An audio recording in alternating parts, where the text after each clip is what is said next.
Assalamualaikum warahmatullahi wabarakatuh. Salam sejahtera untuk kita semua. Salam, namo budaya, salam kebajikan, dan salam Indonesia. Yang kami hormati Bapak Ibu guru seluruh SMA dan SMK sekota Yogyakarta, yang kami hormati segenap panitia penyelenggara pekan masa pengenalan lingkungan sekolah, dan yang kami cintai, kami banggakan anak-anakku, murid atau siswa baru SMA dan SMK sekota Yogyakarta. Terima kasih. Hari ini kami dari Badan Kesatuan Bangsa dan Politik Kota Yogyakarta hadir di sini bersama kalian untuk bersama-sama kita mengadakan masa pengenalan lingkungan sekolah. Kemudian yang selanjutnya kami juga mengucapkan terima kasih kepada kalian semua dan selamat karena sudah memilih sekolah dan mempunyai sekolah sesuai dengan harapan kalian, dan semoga tetap bersemangat selalu. Hari ini kami sekali lagi dari Badan Kesatuan Bangsa dan Politik Kota Jakarta akan menyampaikan materi yaitu budaya demokrasi. Anak-anakku sekalian yang kami cintai, kami banggakan, kita akan mengenal dulu nih tentang demokrasi. Tentu kalian sudah mendengar demokrasi itu seperti apa dan bagaimana. Nah, ini kita coba kita mulai pengertian demokrasi ini. Hakikat demokrasi itu berasal dari kata demokrasi yang secara harfiahnya berasal dari bahasa Yunani, yakni demos dan kratia. Di sana demos itu berarti masyarakat, dan kratia itu adalah aturan atau kekuasaan. Sehingga demokrasi itu berarti kekuasaan di tangan rakyat. Nah, secara praktek, demokrasi merujuk pada konsep kehidupan negara yang warga negaranya turut berpartisipasi dalam pemerintahan melalui wakilnya yang dipilih.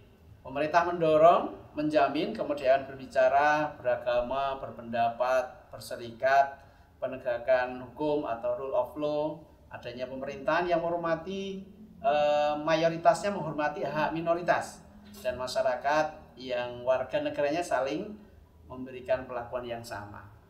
Nah, ada 10 pilar demokrasi konstitusional menurut UUD 45, yakni 1. Demokrasi yang berketuhanan Maha Esa. 2. Demokrasi dengan kecerdasan. Demokrasi yang berkedaulatan rakyat. Demokrasi dengan rule of law.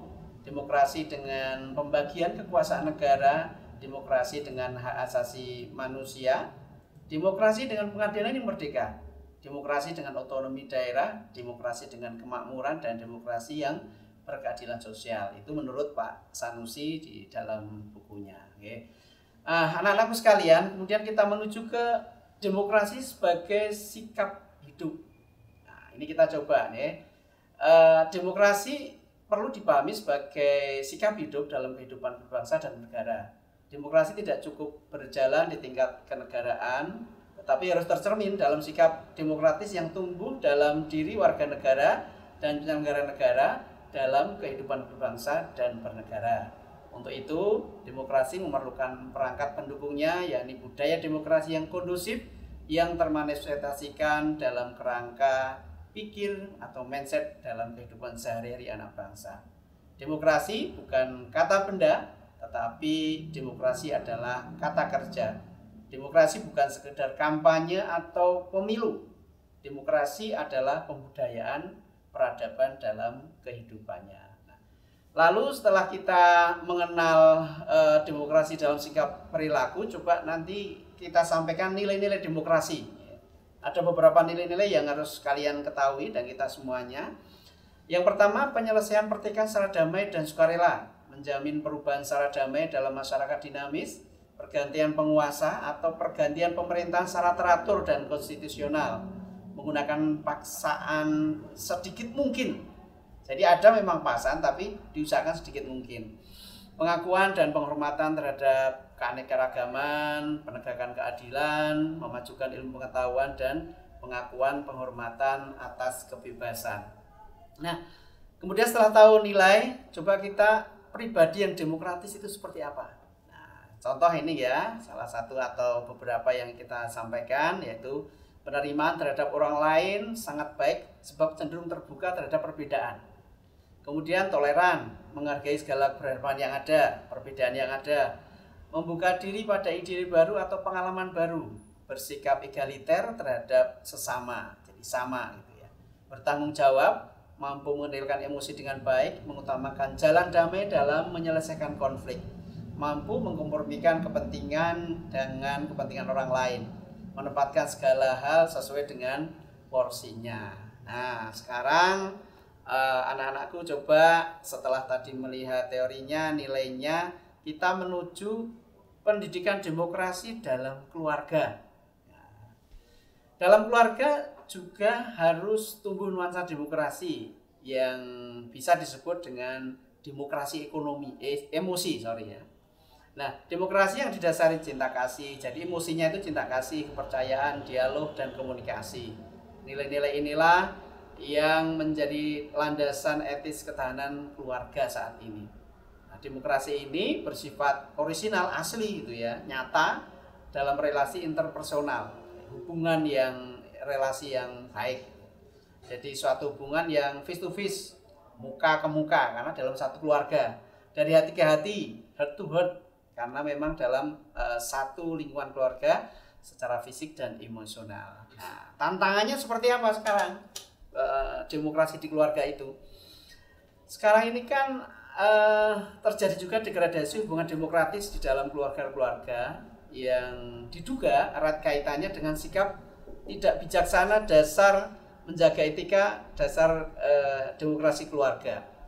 Salah satunya diakibatkan karena lepas kendali teknologi digital yang bukannya menjanjikan ikatan lebih akrab, malah sebaliknya mendistorsi komunikasi dan relasi dalam keluarga. Nah, itu akibat teknologi sekarang yang tidak digunakan secara bijak, yang dekat menjadi jauh, ya, semacam itu di keluarga.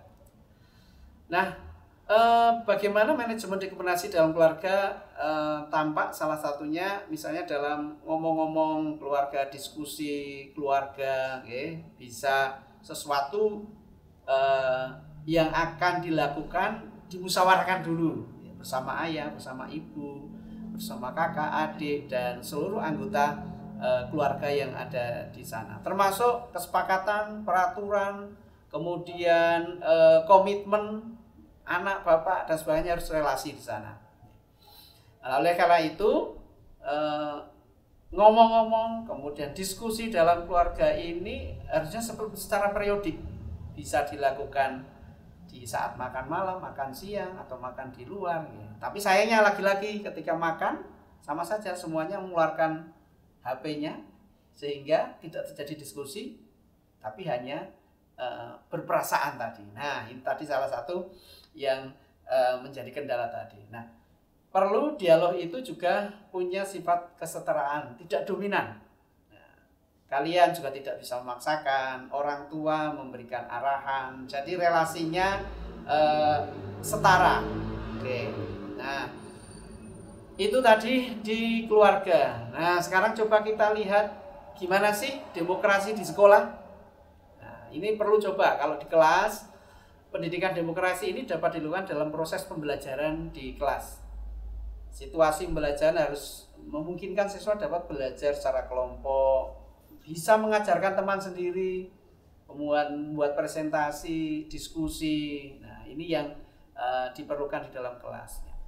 Bapak Ibu guru pun bisa atau harus mendorong berperilaku demokrasi ini melalui pelibatan siswa secara aktif dalam pertanyaan, dalam mengajukan pendapat, dan sebagainya.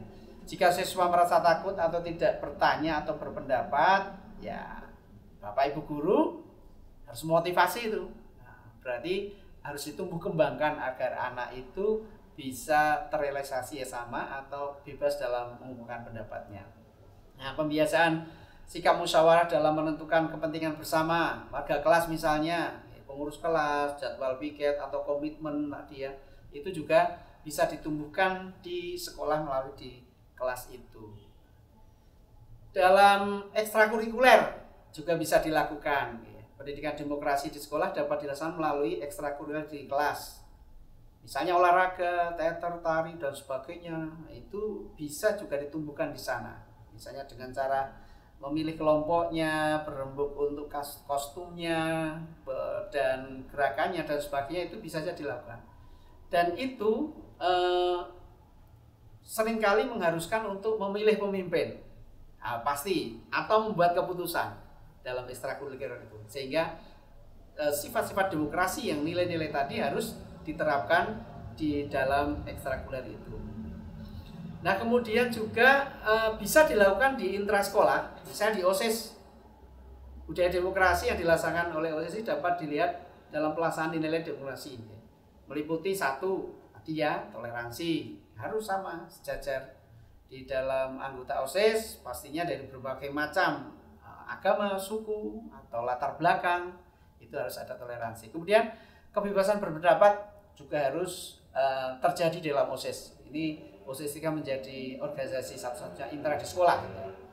Kemudian juga keterbukaan dalam komunikasi, ini sangat perlu dilakukan. Dan juga menghargai persamaan derajat dalam sikap dan perilaku. Kemudian kebersamaan dalam OSIS diwujudkan dengan menyelesaikan tugas-tugas dan kegiatan OSIS secara bersama-sama. Dan semakin bertambahnya usia seorang individu, maka interaksinya dengan dunia luar semakin besar. Ketika memasuki usia produktif di mana seseorang sudah menyelesaikan pendidikannya, maka perannya berubah dari masyarakat sekolah menjadi masyarakat tempat tinggal. Baik itu tempat tinggal dalam arti rumah tinggal maupun lingkungan tempat bekerja. Nah, ini anak-anakku tadi setelah kegiatan demokrasi di kelas, ulangi di keluarga, di kelas. Nah, sekarang kalian adalah bagian dari masyarakat yang harus juga bisa mendorong, menerapkan demokrasi di masyarakat. Nah, lalu apa saja contoh-contoh implementasi demokrasi di masyarakat? Banyak sekali, mungkin kalian sudah melakukan ini ya. Ikut serta bersama menjaga keamanan perdamaian masyarakat, ikut serta dalam pemilihan pengurus organisasi masyarakat. Nah, kalian nanti udah 17 tahun, nah, boleh saja nanti. Atau di remaja masjid, di lingkungan, atau di organisasi yang lain, itu bisa ikut ke sana. Kemudian juga mengatasi masalah yang ada dengan jalan musyawarah dan pikiran jernih. Ini juga perlu kan dilakukan di masyarakat. Mengikuti kegiatan yang diadakan Pak RT, Pak RW, kelurahan, misalnya contoh kecil kerja bakti, atau apapun untuk kepentingan kampung. Kemudian ikut memberikan usul dan saran bagi kemajuan masyarakat di sekitarnya. Saling tenggang rasa antara warga yang beragam, menghargai pendapat orang lain, melaksanakan hak dan kewajiban sebagai warga masyarakat. Misalnya membayar iuran warga. Kalian kalau nanti udah remaja kan ada ikatan remaja kampung apa? Nah, silakan. Itu nanti bisa hadir di sana, kemudian memberikan sendi-sendi demokrasi yang ada tadi. Kemudian nanti kalau udah dewasa atau ya SMA pun boleh, silahkan bisa ikut gabung di pengurus RT RW. Keren ini ya, anak SMA mau ikut gabung di RT RW itu luar biasa. Nanti bisa menjadi prototipe anak-anak remaja di lingkungan yang luar biasa. Nah, itu anak-anakku, jadi sudah lengkap tadi ya berkaitan dengan nilai-nilai hakikat demokrasi, kemudian demokrasi di keluarga, di sekolah, di masyarakat. Nah, perwujudan demokrasi, hak dan kewajiban ini ada sebuah endingnya. Endingnya itu adalah pemilu. Nah, anak-anakku sekalian, pemilu kali ini nanti di 2024, pastikan kalian pasti nanti sudah akan memilih. Karena pada tahun 2024 pastinya sudah 17 tahun ya. Nah, pemilu besok itu akan dilakukan di bulan Februari, 14 Februari 2024. Dilanjutkan dengan pemilu kada di 2024 juga. Pastikan pemilu nanti kalian harus sudah terdaftar sebagai pemilih. Silahkan dihubungi Pak RT, Pak RW, atau nanti bisa di medsosnya KPU, nanti chat. Kalau belum terdaftar, segera mendaftar. Nah, pemilu besok di 2024 itu dilakukan serentak untuk memilih presiden dan wakilnya, DPD, DPR RI, DPD DIY, DPRD DIY, DPRD kota, dan nanti pemilihan wali kota, wakil wali kota. Nah, untuk tahapannya ini pada saat ini adalah pendaftaran partai politik. Nah, ingat nanti kalau untuk kampanye juga harap tidak usah ikut-ikutan yang kampanye yang menyalahi aturan. Dengan knalpot digelombong dan lain sebagainya, ya stop. Kalian harus bisa mempresentasikan anak-anak generasi Z, Zilenium harus kreatif, tidak seperti generasi yang dahulu. Kreatifkan dalam berpolitik, dalam berdemokrasi, dan semoga nanti kehidupan demokrasi di kita dapat berjalan dengan baik. Nah, demikian anak-anakku semuanya, seluruh siswa baru di SMA dan SMK sekota Yogyakarta, mudah-mudahan materi ini dapat membangkitkan semangat kalian untuk melaksanakan hak dan kewajiban, dan saya doakan semoga dapat lancar terus dalam berstudi dan berkarir nanti, dan semoga kehidupan demokrasi kita dapat dijalankan dengan baik. Demikian, terima kasih dan selamat untuk kalian, sukses untuk kalian. Terima kasih, mohon maaf bila ada yang kurang berkenan. Akhirul kalam, wassalamualaikum warahmatullahi wabarakatuh. Salam damai dan sejahtera untuk kita semua dan salam Indonesia.